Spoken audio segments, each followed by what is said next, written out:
Hello everyone, and welcome to the last part of this Derive workshop on how to create interior tiles.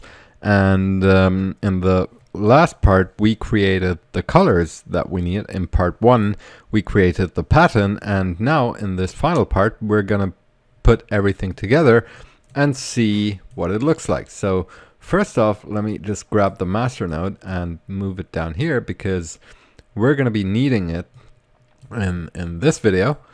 And first off, we have our colors and we have our patterns, and now let's assign the correct colors to the correct tiles. And I'm going to do this by first getting a variable. Now it's time to grab the stuff that we saved, and I'm first going to grab the pattern, and I'm going to use a channel breakup node to break it up into its individual color channels, right? So this is what we have stored in the alpha channel. This is what we have stored in this is what we have stored in the red channel. This is the green channel, and this is the blue channel. We don't actually have anything in the alpha channel because we didn't need it. Now I'm going to use a math node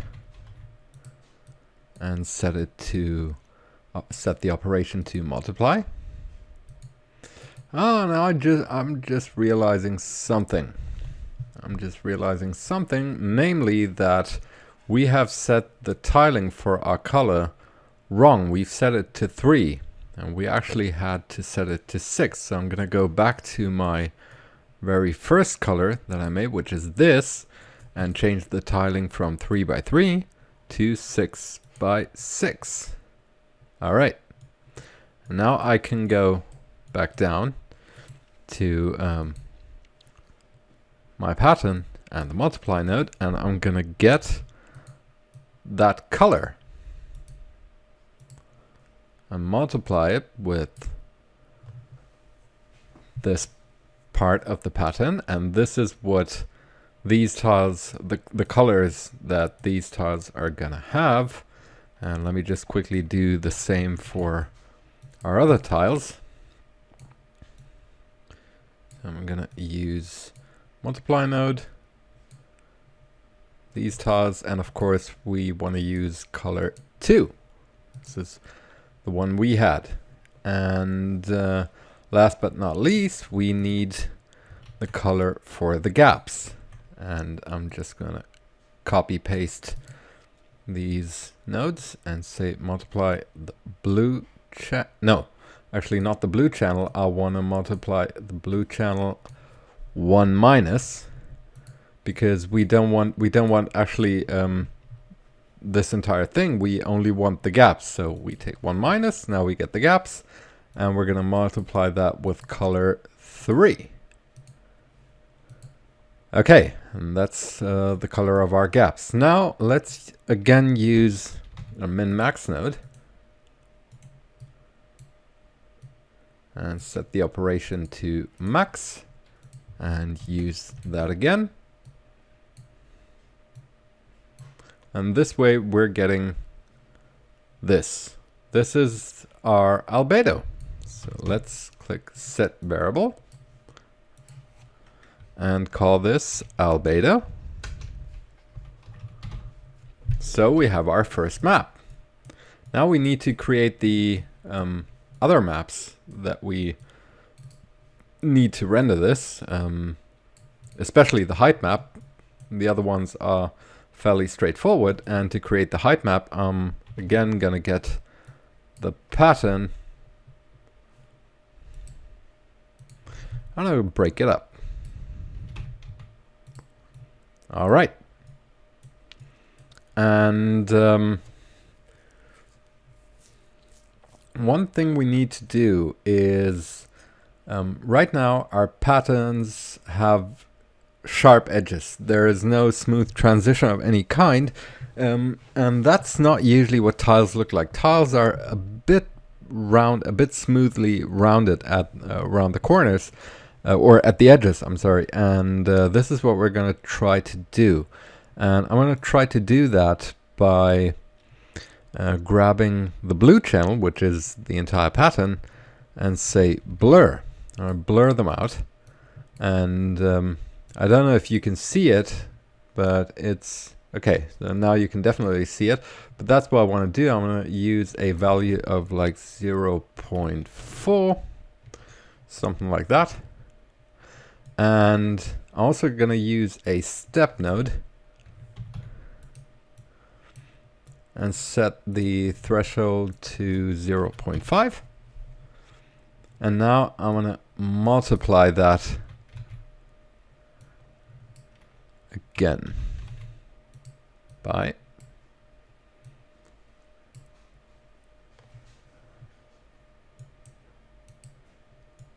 okay, maybe the blurring is too strong. Let me use 0.2.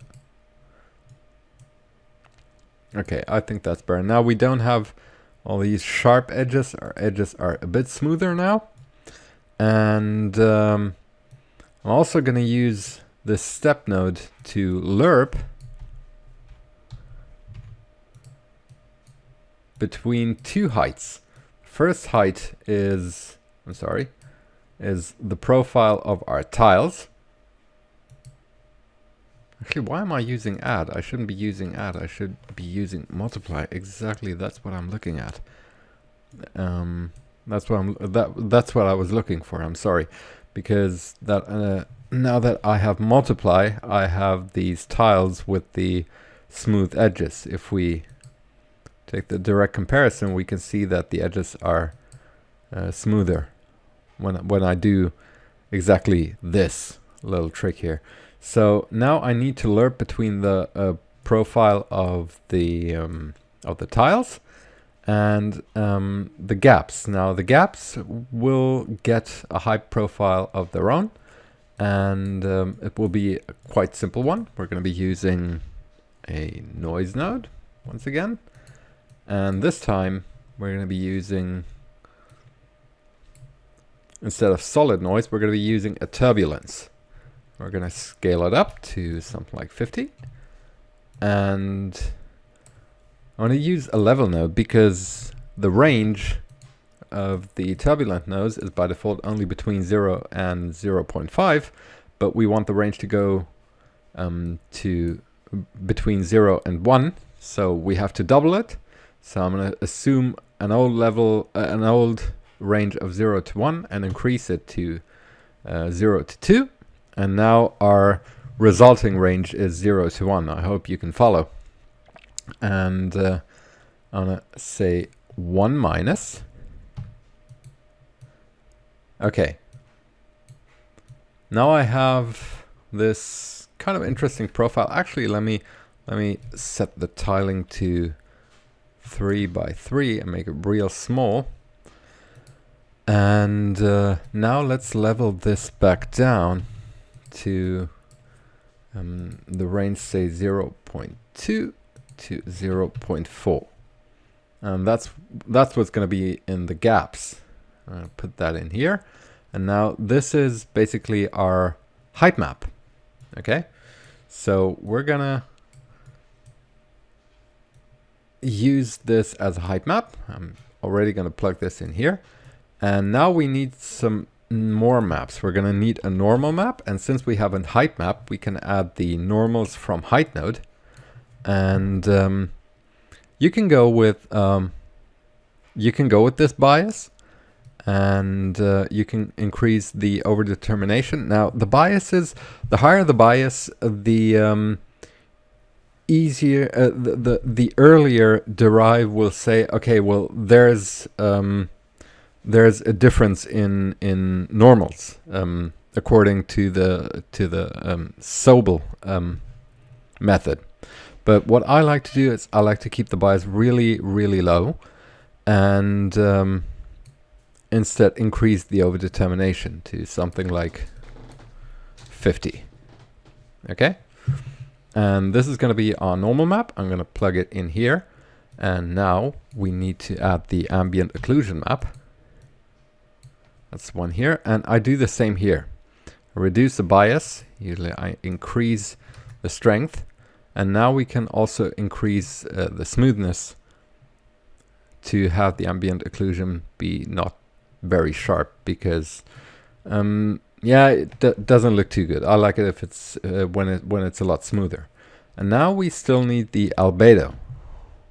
Oh, whoops, I was about to type in albedo. Of course, that wouldn't work. I have to set variable is also wrong. I'm going to have to get variable and grab my albedo. Well, actually, the distance is not so large, so why would I even have to do this? Let's remove the albedo and even the set node and grab it right from here and put it into the master node. So now we're ready to have the first look at our surface, and that's what it looks like. Let's have a look at the maps first. So this is our albedo, this is our normal map, our displacement map, and ambient occlusion map. Okay, we don't yet have a specular map, but we'll get to that in a second. And we're using the Derive POM shader, which is fine. Now let's go ahead and increase some of these values. Normal map. Okay. The glossiness, usually quite high with tiles. Okay, the displacement and ambient occlusion. Okay, and it doesn't look too bad, but we do have a problem, which is that we have specular highlights in the gaps, and the gaps are not usually specular, and we're going to take care of this by using a specular map. First, let's set the specular color source to... No, actually we can leave it up like this, because we only have to read the specularity from a specular map. And to do that, we're gonna... So what we want the tiles to be specular, but the gaps not. So we're gonna be working with the blue channel of our pattern, which contains the information on where a tile is and where a gap is, and this is gonna tell our specular map where the specularity is. And so I'm going to use an append node and append this information into the alpha channel, because that's where specularity is read from.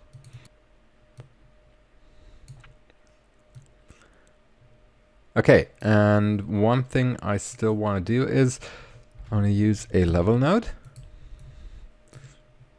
and I'm going to level everything up from the 0 to 1 to the 0.4 to 1 range. Now you might ask, why do I level this up? Now the gaps do have some specularity. Yes, that is right, and that is because practically every surface has some specularity. You don't necessarily see it directly, but some real rough specularity is actually always there, and it makes stuff look more natural, as it were. So that's why I'm adding it. And now we can see that we don't have visible specularity in the gaps, but we do have specular tiles, and we can work with that. Now, some final adjustments before we are done. I can see that the normal map is not very strong in my gaps. I want it to be a bit stronger there, so I'm gonna go and change the leveling of my height map in the gaps to something like this.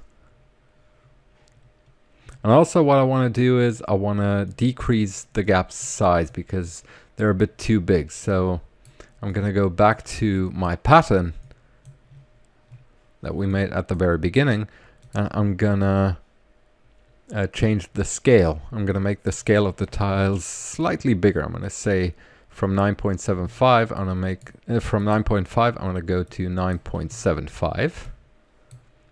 And here I'm going to go from 9.66 to 9. What is it? Oh, plus 1.82 maybe, and 9.5. And this is going to make our gaps a lot smaller. Now they're very deep. I'm going to make them less deep like this. Okay, and we're pretty much done. Now let's render this on some other object, like around a cube.